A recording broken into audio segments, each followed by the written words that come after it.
hein, selon Marc 16 là-bas ou Jacques 5, hein, parce que quand on creuse un peu dans le grec, il s'agit bien de l'huile d'olive. Hein. Et je précise bien que en ce temps-là, c'était dans au 1er, 2e siècle là-bas, bon, comment dire, dans cette période-là, c'était pas évident. Hein, c'était pas évident. L'huile d'olive servait beaucoup pour guérir les plaies, les souffrances, voilà. C'est pas comme nous aujourd'hui au 21e siècle où, voilà, quand ça va pas, tu as une brûlure, tu peux mettre une petite pommade. Voilà. Non, ce temps-là, c'était beaucoup plus l'huile d'olive ou du vin. Voilà, c'était. Voilà. Et, euh, et c'est vrai que voilà, quand on médite un peu la parole de Dieu, hein, je vais lire en tout cas. En tout cas, c'est pour nous aider à comprendre un peu, hein, pour essayer de creuser un peu ensemble hein, concernant l'utilisation, en tout cas, de, de, de l'huile d'olive. Parce que quand on parle de l'onction d'huile, il s'agit bien de l'huile d'olive. Dans le grec, hein, le mot qui ressort, c'est l'huile d'olive. Hein. Quand vous prenez Marc 6 là-bas, c'est l'huile d'olive. Pareil dans Jacques 5, c'est l'huile d'olive.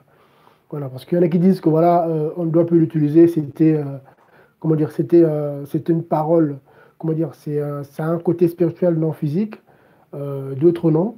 Voilà, est-ce qu'aujourd'hui, hein, c'est permis que les anciens, hein, parce que normalement, d'après la doctrine, c'est les anciens qui devraient utiliser voilà, cette huile, hein, qui est beaucoup liée à la guérison, hein, parce qu'on voilà, n'a pas utilisé l'huile pour, en tout cas de la Nouvelle Alliance, parce que dans l'Ancienne Alliance, on nous parle de l'huile d'onction qui était différente, parce que l'huile d'onction, c'était voilà, la composition de plusieurs produits. Hein. Donc il y avait l'huile d'olive, il y avait des aromates, il y avait des parfums, ce qui est différent de l'onction d'huile dont nous parle Marc 6 et aussi Jacques 5. Là, il s'agit tout simplement de l'huile d'olive. Hein, voilà. Ça, vous pouvez regarder. Hein, quand vous tapez un peu hein, de l'eau strong, hein, le mot d'origine grecque, vous lisez, c'est simplement de l'huile pure, huile d'olive simple.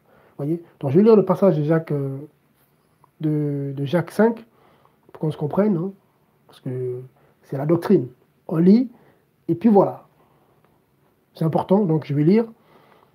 En tout cas, c'est pour aider les bien-aimés à comprendre, pour ne pas scandaliser les gens. Hein, voilà. Parce qu'il faut que les gens comprennent hein, avec les passages bibliques clairs. Regardez, hein, quand on prend donc Jacques 5, il faut lire tout le chapitre pour bien comprendre un peu le contexte. C'est important hein, de ne pas prendre des versets comme ça. Hein, ça, c'est quelque chose que voilà, je déconseille. Il faut toujours voilà, lire le chapitre pour essayer de comprendre un peu la pensée de l'auteur. Hein, voilà. Donc ici, de Jacques. Alors, donc quand on prend, je prends déjà à partir du verset 9 pour comprendre. C'est pas facile dans cette période-là. Hein, on nous parle de souffrance carrément. Hein, c'est voilà. Jacques 7, dit à partir du verset 7. Mais vous, mes frères, attendez patiemment jusqu'à l'avènement du Seigneur. Voici le laboureur attend le temps, hein, attend le précieux fruit de la terre, prenant patience à son égard, jusqu'à ce qu'il ait reçu les pluies de la première et de l'arrière-saison. Vous aussi, attendez patiemment et affermissez vos cœurs, car l'avènement du Seigneur est proche. Mes frères, ne vous plaignez pas les uns des autres afin que vous ne soyez pas condamnés. Voici le juge se tient à la porte. Mes frères, prenez pour exemple de patience dans les afflictions les prophètes qui ont parlé au nom du Seigneur. Voyez, verset 10 déjà, Jacques 5, mes frères, prenez pour exemple de patience dans les afflictions les prophètes qui ont parlé au nom du Seigneur. Voici, nous tenons pour bénis ceux qui ont enduré l'épreuve avec patience. Vous voyez, donc là, on nous parle de souffrance déjà, vous voyez. Donc, on nous parle de souffrance, donc la souffrance du disciple. Vous voyez, c'est pas évident. Donc, forcément, on parle il y a la maladie dedans, parce qu'après, on va voir que voilà, il s'agit de la maladie aussi, des difficultés. Hein. Je continue, donc, verset 11. Vous avez appris quelle a été la patience de Job. Vous voyez, Job, qui avait permis que le diable puisse toucher son corps. Vous voyez. Et vous avez vu la fin que le Seigneur lui a accordée, car le Seigneur est plein de compassion et de miséricorde. Avant toute chose, mes frères, ne jurez ni par le ciel, ni par la terre, ni par aucun autre serment. Mais que votre oui soit oui et que votre non soit non, afin que vous ne tombiez pas dans le jugement. Verset 13. Là, on nous parle, allez, on va se comprendre, on nous parle d'un rassemblement.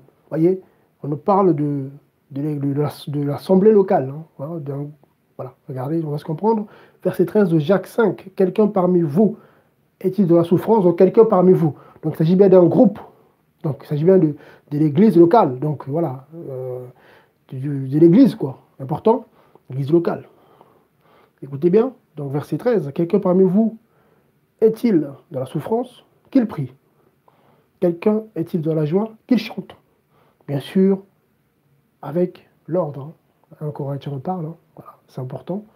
1 Corinthiens 14 nous parle de l'ordre. Donc, on ne chante pas comme ça lors d'une réunion, tu chantes comme ça, non. Il faut vraiment, voilà, il faut de l'ordre. Mais voilà, il faut se comprendre aussi. Vous voyez, verset 14, quelqu'un parmi vous est-il malade? Vous voyez, quelqu'un parmi vous, donc vous les disciples du Messie, vous les disciples de Christ, quelqu'un parmi vous est-il malade? Qu'il appelle les anciens de l'Église. Donc là, il s'agit bien de l'assemblée locale, hein, qu'il appelle les anciens de l'Église. Donc là, on est dans la doctrine, hein, voilà. Pour l'instant, il n'y a pas d'illumination, quelque chose de caché. On suit la doctrine, simplement pour l'instant. Et voilà, donc verset 14, quelqu'un parmi vous est-il malade? Qu'il appelle les anciens de l'Église. Voilà, donc il s'agit bien des anciens, voyez, important. Et qu'il prie pour lui en loignant d'huile. Donc ici, le mot huile, ici, c'est l'huile d'olive. Voilà, donc voilà, en gros, on loignant d'huile au nom du Seigneur. Je continue. Et la prière faite avec foi sauvera le malade. Donc ce n'est pas le fait de oindre d'huile. Non. C'est la prière faite avec foi sauvera le malade. C'est important. C'est-à-dire que c'est la prière que les anciens vont faire avec foi qui va sauver le malade. C'est important. Mais on nous parle quand même que, voilà, que les anciens puissent, voilà, oindre d'huile dans un cas de maladie. Là, on parle de maladie. Tu continues? Et la suite, c'est quoi? Et s'il a commis des péchés, ils lui seront pardonnés. Vous voyez? Donc, ce n'est pas grâce à l'huile, non. C'est un acte, voilà, qu'on peut poser, hein. C'est pas systématique, bien sûr. C'est pas, ça aime faire de sainte doctrine, non. Je prenais quelques passages aussi où on a vu le Seigneur qui a utilisé sa salive, le Seigneur qui a utilisé de la boue, voilà. Vous voyez? Donc, le Seigneur fait ce qu'il veut. Voyez, mais en tout cas, nous, ici, on a des exemples assez clairs. Voilà, mais on nous parle des anciens. Voilà. Donc, ça, c'est la doctrine. Il appelle les anciens. Ils vont prier pour lui, une prière de foi, en d'huile. En cette période-là, je rappelle bien que voilà, l'huile servait à beaucoup de choses. L'huile d'olive servait à beaucoup de choses. Voilà, c'était un produit capital. Déjà même, voilà, même déjà par rapport à l'alimentation, voilà, donc c'est l'huile d'olive, et aussi bien sûr pour la guérison, voilà, c'était important, vous voyez. Donc là, qu'est-ce qu'on apprend? Donc au verset 15, et la prière faite avec foi sauvera le malade, et le Seigneur le relèvera. Et s'il a commis des péchés, ils lui seront pardonnés, vous voyez.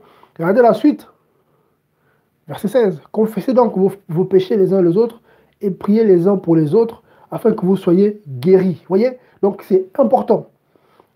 Il faut prier les uns pour les autres, mais commencer par confesser son péché. Le problème aujourd'hui dans l'église, malheureusement dans les assemblées, beaucoup ne confessent pas leurs péchés. Beaucoup veulent que le Seigneur puisse les guérir. Donc du coup, il y a les anciens qui prient pour eux, voilà, qui respectent cette parole-là, mais il n'y a pas la guérison parce que derrière, il y a des choses cachées. Beaucoup ne confessent pas, beaucoup ont des cœurs fermés à cause des blessures de l'âme, et du coup, beaucoup ont du mal à pardonner. Beaucoup vivent ne vivent pas, même pas une vie droite, malheureusement. Vous voyez? Et du coup, il ne se passe rien. Or, ici, quand et les anciens, donc les responsables de l'Assemblée, et les gens qui étaient sous leur responsabilité, le fait de respecter cette parole, le Seigneur se glorifiait. Donc, les anciens priaient pour le malade avec foi, on lui en d'huile, ce n'est pas systématique. Et derrière aussi, c'est la personne, voilà, qui voulait la prière, devait confesser son péché d'abord. Il devait se repentir. Et là, Dieu agissait. Malheureusement, aujourd'hui, ce n'est pas le cas. Il y a beaucoup de chrétiens, bon, je dis chrétiens, mais bon, des chrétiens pas matures. Il y en a qui aiment le Seigneur, mais qui sont encore dans, voilà, dans la légèreté. Dieu comprend, je suis dans le péché, ma vie n'est pas droite, mais à cause de situations, je ne peux pas pour l'instant régler ça. Donc Dieu comprend. Mais du coup, bah, le Seigneur n'agit pas. Parce que quelque part, on ne fait pas sa volonté comme il se faut, comme il se doit en tout cas. Vous voyez? Je continue. Donc ici, on nous parle. Voilà. Donc il y a pas mal de choses ici, hein. Pas mal de leçons à tirer par rapport à ce passage-là. Donc déjà, il y a les anciens qui rentrent en compte. Voilà. Donc dans une assemblée locale. Voilà, dans une assemblée locale. Voilà, donc après, Dieu sait que Dieu fait ce qu'il veut. Il peut bien sûr pousser quelqu'un à le faire. Mais en tout cas, dans le fonctionnement d'une assemblée locale, voilà, en général, si ça doit être fait par les anciens. Voilà, il y a un cas de maladie, hein, qu'il faut prier pour la personne. Les anciens de l'assemblée peuvent respecter ça. C'est écrit. C'est pas une parole, c'est pas une parabole. Voilà, c'est une parole assez claire. Personne est malade, elle appelle les anciens. Soit la personne vient à l'assemblée, le lieu de rassemblement, soit les anciens vont voir la personne aussi, hein, parce qu'il y a les deux. Hein. Voilà, c'est pas forcément la personne qui doit se déplacer. La personne est alitée, la personne ne peut pas bouger. Voilà, les anciens vont voir cette personne-là. Voilà, ils vont prier pour cette personne-là. Voilà, ou un d'huile, si Dieu permet. Voilà, par exemple, si la personne voilà, voilà, un problème voilà, euh, des yeux, voilà, des yeux, ou c'est les yeux, voilà, bah, voilà, on peut voilà, faire une onction d'huile au niveau des yeux et on prie. Ah, c'est le pied, ah, c'est au niveau du cœur, on fait, voilà, vous voyez? Donc, c'est pas forcément, voilà, c'est pas forcément, on prend 2 gouttes d'huile, on met là, non, c'est, voilà, vous voyez? Donc, c'est, c'est vraiment l'acte de, vous voyez, c'est quelque chose de, c'était ça, hein, l'huile, hein, c'était vraiment pour apporter quelque chose, pour adoucir, pour faire du bien. Vous voyez, donc, le Saint-Esprit, ici, hein, voilà, ça, parce que là, c'est le Saint-Esprit qui parle, hein. Jacques parlait sur l'expression du Saint-Esprit. Donc, c'est c'est juste, voilà, pour quelque part, voilà, il y a quelque chose qui se passe. Voilà, simplement. Voilà, c'est pas lui qui fait, mais le fait de respecter cette parole-là, Dieu agit, le Seigneur fait ce qu'il veut. Voyez? Mais on nous parle aussi, voilà, de confession de péché, les uns les autres. Donc c'est important. Donc les bien-aimés aujourd'hui qui, voilà, on a prié pour vous, vous voyez que voilà, ça ne va pas, et que Dieu, bien sûr, ne vous a pas dit pourquoi, sauf si Dieu te révèle que voilà, c'est lui qui permet ta maladie pour un but, comme avec Job, hein. On a lu au-dessus, on nous parle de Job. Dieu avait permis que le diable puisse voilà, toucher cet homme dans sa chair, mais sans bien sûr le tuer, détruire son âme. On a vu, Dieu avait permis. Vous voyez? Mais si, voilà, si réellement ce n'est pas la volonté de Dieu, ta maladie, ce n'est pas la volonté de Dieu, et quelque part, il y a un problème. C'est un problème parce que quand les apôtres pratiquaient cette parole-là, ils guérissaient les malades. Regardez, j'avais parlé de Marc 6 là-bas, regardez. Voilà, là on est sur, comment dire, parce qu'on entend beaucoup de choses, hein, oui, mais l'Église, oui, mais oui, ben, faut pas utiliser l'huile plutôt l'onction d'huile, donc faut pas utiliser cette huile-là. Oh, mais ça, c'était l'ambre, tout ça. Mais là, c'est pas l'ambre, là, c'est la doctrine. Oui, il y a des choses qui sont, voilà, qui sont en parabole, oui. Et bien sûr, il y a aussi une pensée spirituelle, bien sûr, hein, voilà, l'huile, bien sûr. Mais il y a aussi le côté physique. Le maître lui-même, Yeshua Mashiach, Jésus-Christ, a utilisé le côté des choses physiques, pas systématiquement. Vous voyez? Hein, quand on prend, je vais prendre Marc 6, qui dit en tout cas nous aide pour sa parole. Pareil, voilà, voilà, les apôtres, hein. Hein, quand vous prenez Marc 6, hein, à partir du verset, à partir du verset 12, regardez. Donc là, le Seigneur envoyait voilà, les apôtres deux à deux, hein. Il y avait Judas dedans. Vous voyez, donc quelque part, il y a des faux qui font des miracles aussi. Judas, le Seigneur dit que c'était un démon. Mais vu que voilà, fallait que sa parole s'accomplisse, le Seigneur a quand même permis que ce démon-là puisse aussi chasser d'autres démons. L'un de vous est un démon. Donc l'un de vous, elle est de la race de vipère. En gros, c'est ça. Mais Judas, race de vipère qu'il était, il avait reçu la puissance de Dieu pour qu'il puisse, parce qu'on nous apprend que tous les disciples sont partis, ont chassé les démons, ont guéri le malade. Donc Judas fait partie de ces gens-là. Mais pourtant, il n'était pas de Dieu. Vous voyez, Marc 6, à partir du verset 12. Ils partirent donc, ils prêchèrent la repentance. La base, c'est ça la doctrine. La repentance, lui-même le maître, Yeshua Mashiach, le Fils de Dieu, après sa sortie du désert, voilà, après que voilà, il fut tenté, il a prêché la repentance. Vous voyez, ils ont prêché la repentance, ils chassèrent beaucoup de démons, vous voyez, et oignirent d'huile beaucoup de malades et les guérir. Vous voyez, c'est ça en fait. C'est ça. Mais ce n'est pas l'huile qui guérit. Non, c'est le Seigneur qui guérit. Ouais, il y a une doctrine qui est là, voilà, c'est ça. Donc ici, on nous parle de ça en Marc 6, et le bien-aimé Jacques nous le rappelle. Il ne faut jamais oublier une chose. Ici, Jacques n'était pas converti ici, hein, parce que Jacques, on va dire, c'est le demi-frère du Messie, parce que c'est le fils de Marie et de Joseph.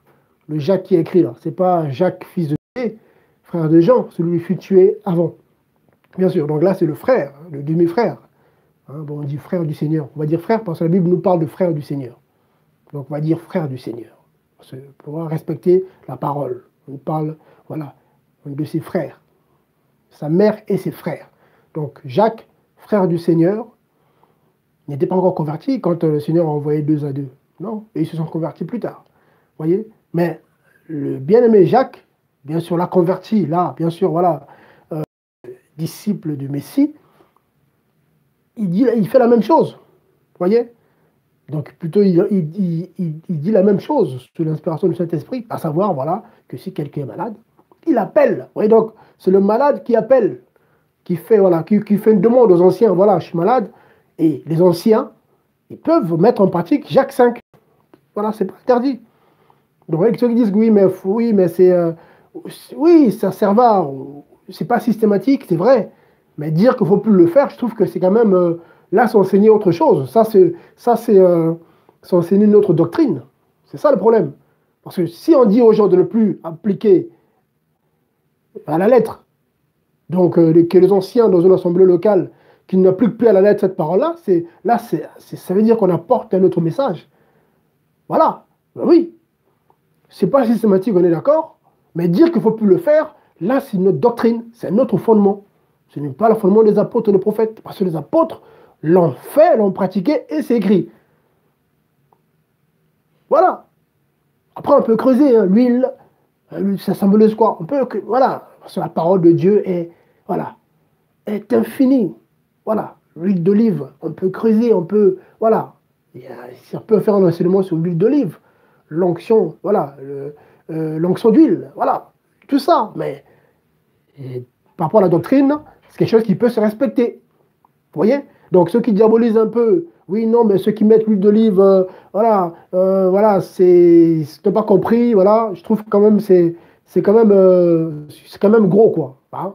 Ouais, j'entends, je vois les aînés que je respecte, hein, les gens qui sont convertis avant moi, mais qui parfois enseignent ces choses-là, qui disent oui, mais l'huile, c'est pas vraiment. Non, c'est pas interdit, c'est pas dit qu'il faut pas faire les choses à la lettre. C'est pas interdit. C'est pas interdit. Le Seigneur peut inspirer, voilà, un ancien, voilà, moi ça m'est déjà arrivé aussi, voilà, fais ça, et Dieu s'est glorifié. Voilà, c'est pas systématique, on a aussi prié pour les gens sans les oindre d'huile, et le Seigneur les a aussi fait du bien. Les gens ont témoigné aussi, ah gloire à Dieu, ça va, je me sens mieux, et puis les gens ont vu le changement chez eux, dans leur vie. Vous voyez, donc, dire qu'il ne faut plus le faire, je trouve quand même c'est retrancher quelque chose de la doctrine, et là, du coup, on s'attire la colère du Seigneur. Voilà, donc du coup, en gros, ce passage, en gros, il est là, mais il ne faut pas le voir littéralement, il faut le voir spirituellement, il faut le voir autrement. Non. Là, par contre, c'est dangereux. C'est dangereux, voilà. Parce que c'est du tout spirituel. Hein. C'est ça, hein. Tout spirituel. Donc, si Dieu inspire à quelqu'un, voilà, pas une doctrine, hein, pas systématiquement. Dieu inspire à quelqu'un, voilà, pour tel cas, allez, bon, que la personne prenne la bouteille d'eau, boit, et puis ça va aller. pendant la prière ou rentre chez toi, voilà, c'est bon, tu peux rentrer chez toi, va te laver, ça va aller. Tu dis ça à quelqu'un, ah non, Dieu fait ce qu'il veut. Hein, la preuve lui-même. Hein. Donc ici, il y a Marc 6, à partir du verset 13, hein, on voit que les apôtres l'ont fait, ça veut dire que le Seigneur lui-même le faisait. Voilà, parce que le disciple apprend de son maître. Donc le Seigneur le faisait aussi, même si dans cette période-là aussi, bien sûr, c'était répandu.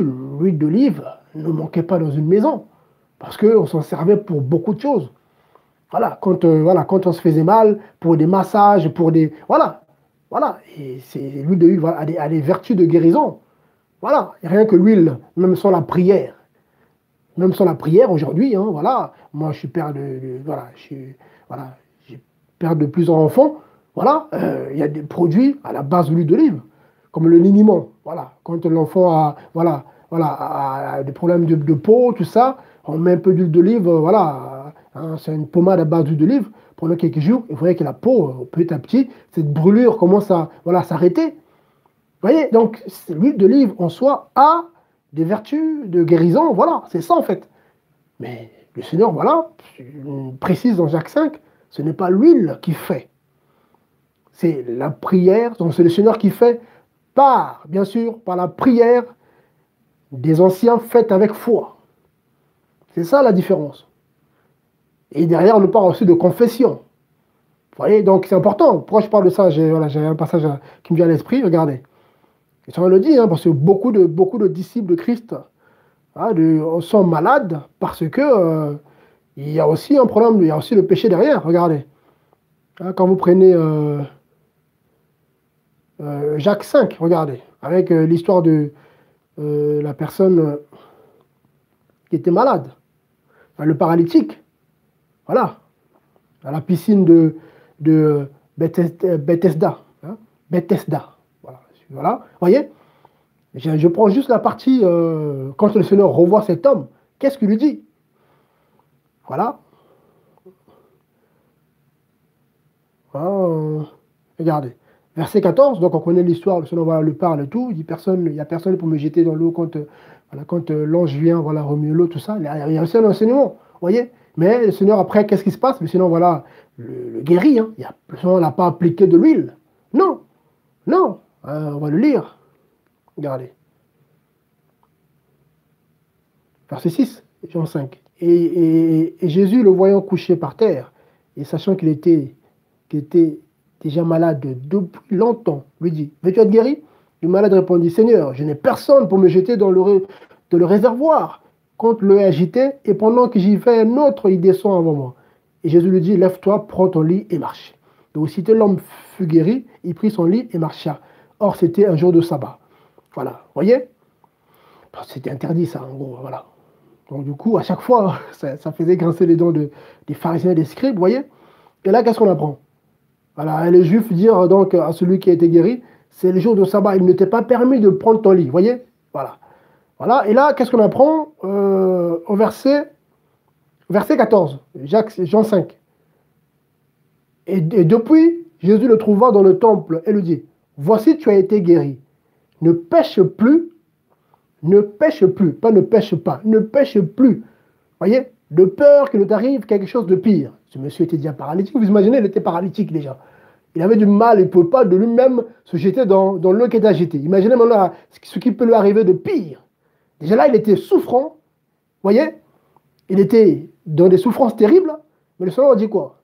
Attention, il ne faut plus pécher, sinon il va t'arriver quelque chose de pire. Vous voyez? Donc cette parole n'est pas seulement réservée à certaines personnes, c'est pour tout le monde. Vous voyez? Un disciple n'est pas censé pécher, surtout volontairement. Voilà, surtout volontairement, parce que nous péchons tous, on pensait, mais on se répand, bien sûr. Mais là, il s'agit du péché déjà volontaire. Un disciple qui va pécher volontairement, en disant, oh, Dieu comprend, Dieu est amour, Seigneur, comprends-moi. Seigneur, comprends-moi. C'est-à-dire que voilà, je vais aller pécher, Seigneur, comprends-moi. Ah, mais non! Là, tu prémédites ton péché. Et là, du coup, tu peux, voilà, attraper des maladies. Il peut t'arriver quelque chose de pire qu'avant. Oui, tu n'étais pas malade, le fait de pratiquer un péché, tu deviens malade. Vous voyez? Et là, du coup, on peut après prendre ce passage-là, le passage de Jacques 5. Ça veut dire qu'après, c'est un disciple qui est malade, soit Dieu permet, soit ben, il y a le péché quelque part, donc il faut qu'il se confesse.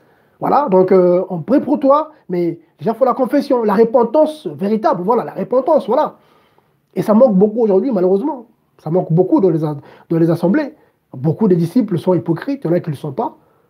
Voilà, de faux disciples qui fréquentent les assemblées, hein, par habitude.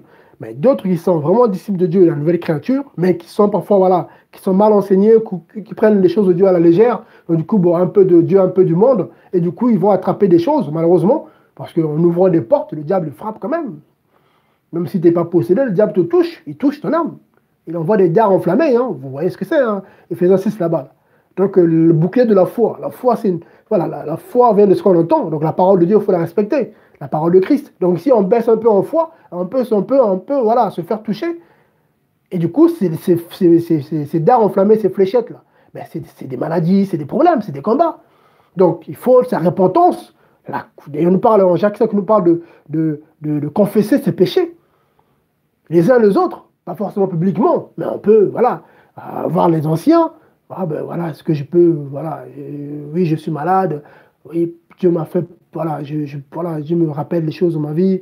Là, je ne suis pas droit devant le Seigneur, je suis dans le mensonge, je suis dans l'impudicité, je suis dans l'adultère, je suis dans la fornication, voilà, et je croyais que voilà, mais voilà, je suis dans la haine vers mon père, ma mère, voilà, je suis vers cet homme, ce qui m'a fait, j'ai du mal à le pardonner, voilà, j'arrive pas. Eh bien, ça, du coup, ça ouvre des portes à la maladie, ça ouvre des portes à des problèmes.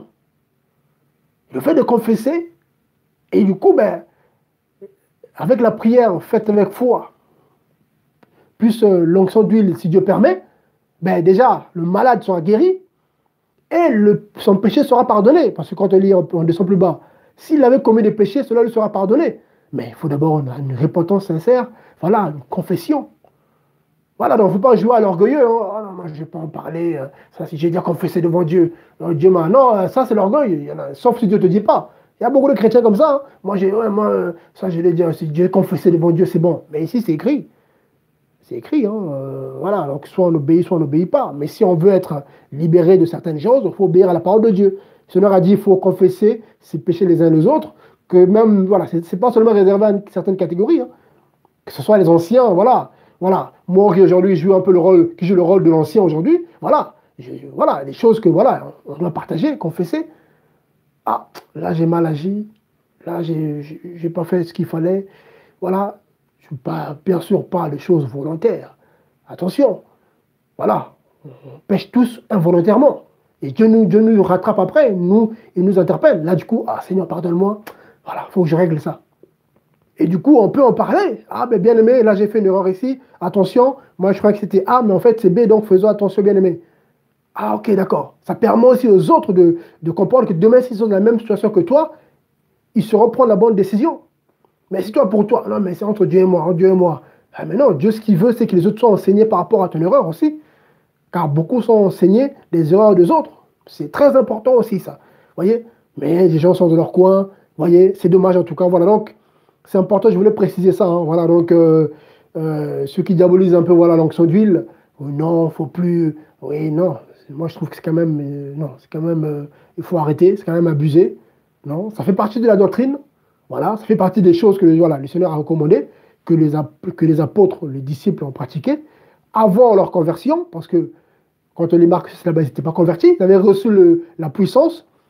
Voilà, donc ils avaient reçu la puissance de chasser les démons et d'opérer des miracles. Voilà, mais ils n'avaient pas encore, leur esprit n'était pas encore régénéré. Hein. Voilà, ils ont été régénérés en acte 2. Même après acte 2, on nous apprend ici, donc Jacques 5, donc c'est après. Jacques 5 parle de l'onction d'huile, c'est-à-dire que l'église de Jérusalem, ça se faisait. Voilà, donc les malades venaient à l'assemblée, voilà, et donc on imagine Pierre et Jean, voilà, donc quelque part il y avait de l'huile qui était là, de l'huile d'olive, c'est le mot, l'huile d'olive.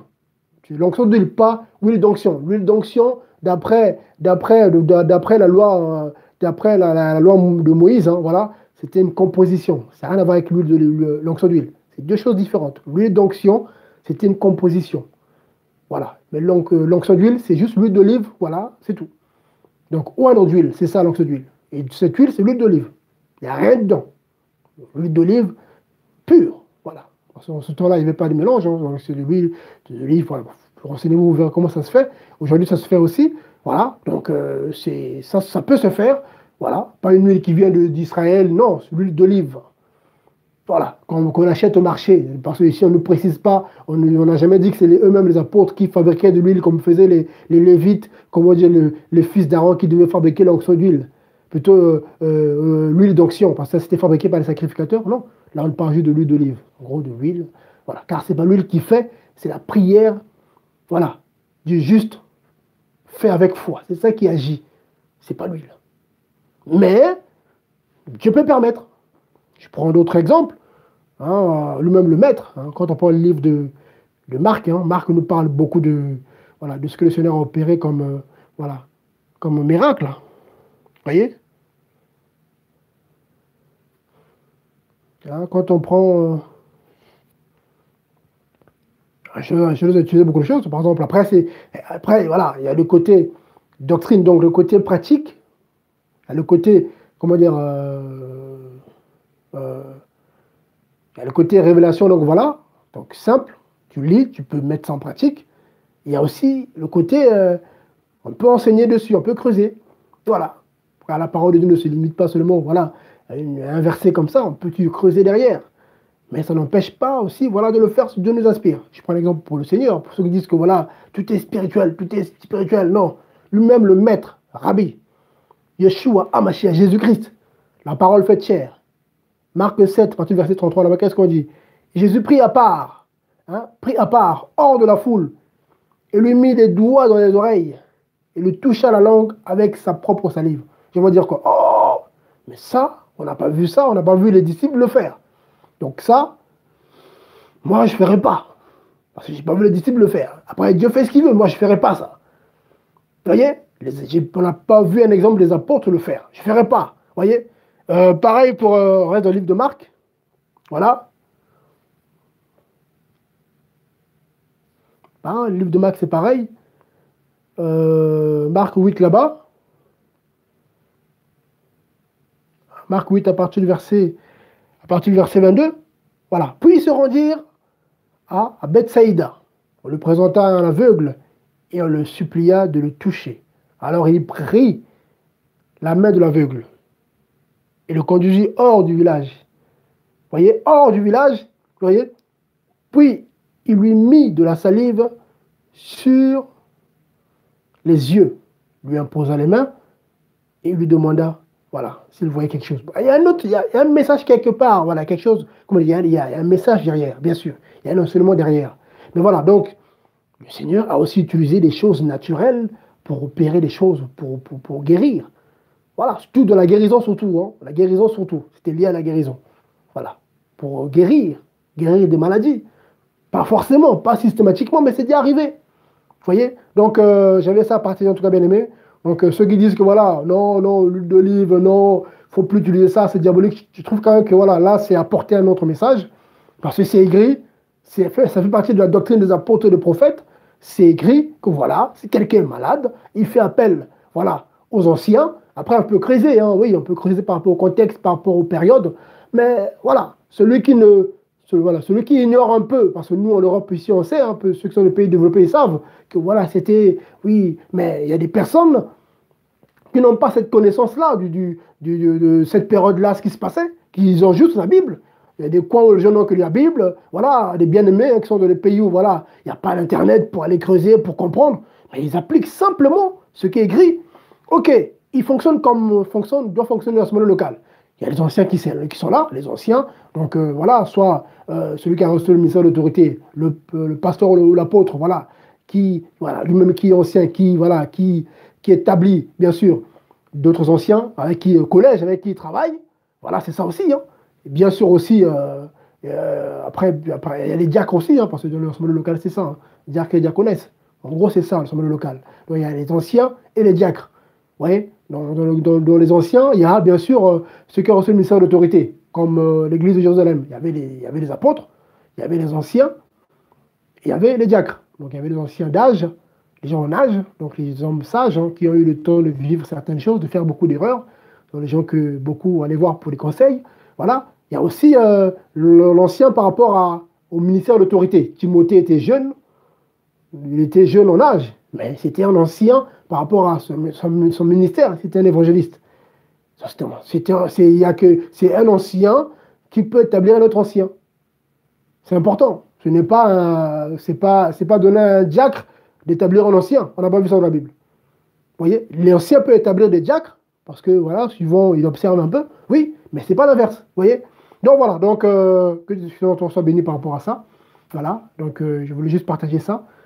En tout cas, gloire à Dieu. Donc en tout cas, ceux qui viendront euh, ce dimanche à La Rochette, dans le 77, à La Rochette, par le de Melagar, donc j'ai fait une annonce par rapport à ça.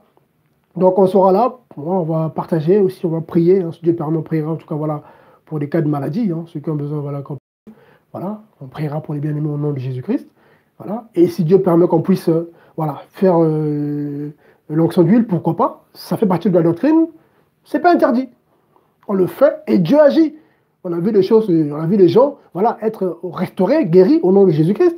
Donc voilà, donc ça fait partie de la doctrine, c'est écrit. Vous voyez. Donc il faut le dire aussi pour ne pas que les gens soient scandalisés. Voilà. Hein, voilà. Faut pas que les gens, ah mais non, c'est de l'huile normale, de l'huile qui se vend au marché, c'est pas l'huile qui fait, c'est le Seigneur qui fait par la prière faite avec foi. Voilà, après c'est le Seigneur qui fait. Et puis derrière, la personne qui veut la prière aussi doit être sûre qu'elle est nickel avec le Seigneur aussi, hein, qu'elle est droite devant le Seigneur. En tout cas, la personne, donc le croyant, voilà, s'il y a des choses à confesser, il doit confesser son péché, parce que si dans son cœur il y a des choses qui ne vont pas, Dieu n'agira pas. Voilà qu'on voit beaucoup de cas de maladie, les gens qui prient, qui vont dans son sommeil, il n'y a rien. Il n'y a rien, parce que les gens ne respectent pas malheureusement aussi ça, même les anciens aussi. Il faut que les anciens se posent des questions aussi. Soit c'est Dieu qui permet la maladie, c'est pour sa gloire, soit il y a un problème, c'est la personne elle-même. C'est les deux cas. Soit c'est le Seigneur qui permet, soit c'est la personne en face qui y a quelque chose qui ne va pas. On ne va pas prier, faut pas prier pour prier, prier pour prier. Ça peut être un piège aussi. Non, on prie une fois. Et si Dieu nous met à cœur des choses, attention, là tu compares avec la personne, clairement, sérieusement, qu'est-ce qui se passe?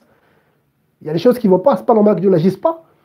Parce que ce qui t'arrive, ce n'est pas la volonté de Dieu. Donc quelque part, toi aussi, tu es un peu concerné. Voilà pourquoi Dieu n'agit pas. Donc quelque part, il y a des choses que tu dois, voilà, tu dois abandonner ou tu dois te repentir de certaines choses. Il faut confesser. On parle de confession.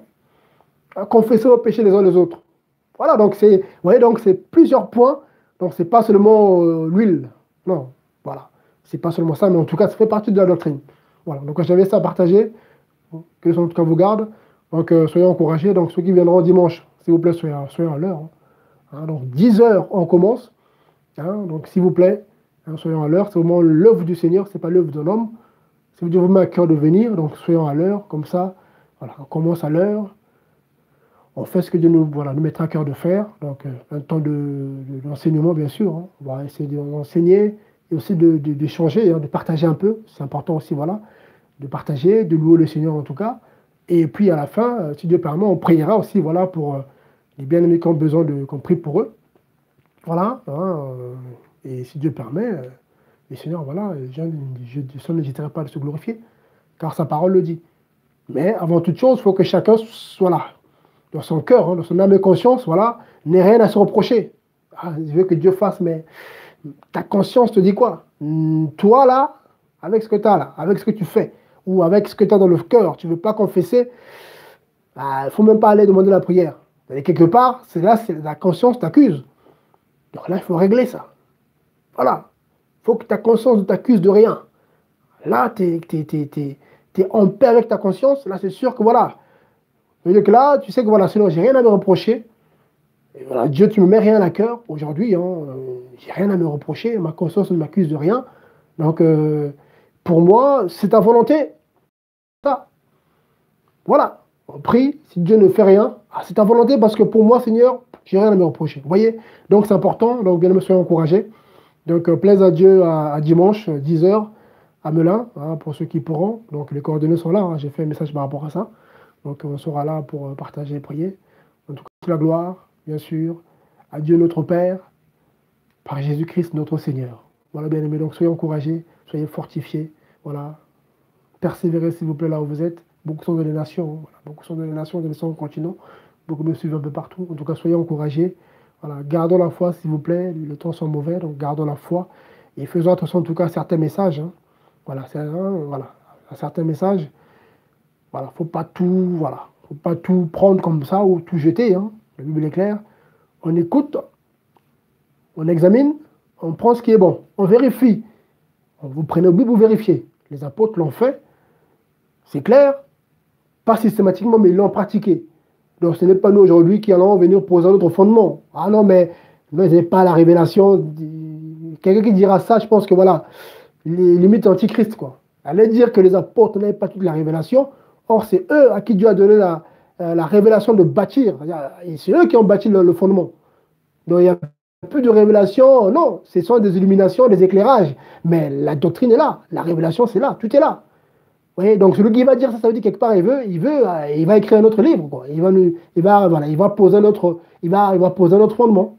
Et là, on dit non. Vous voyez, bien aimé. Donc, soyez encouragés. Que cela vous garde. C'était votre bien-aimé Franck, depuis la région parisienne en France. Voilà, soyez encouragés, fortifiés. Ceux qui ont besoin de baptême aussi au nom de Jésus-Christ, n'hésitez pas, contactez-nous, les coordonnées sont là. On va s'organiser et puis on vous baptisera au nom puissant de Jésus-Christ de Nazareth, notre Seigneur. Allez, soyez encouragés, soyez bénis. Au revoir, merci, soyez bénis. Gloire à Dieu. Merci, au revoir. Au revoir.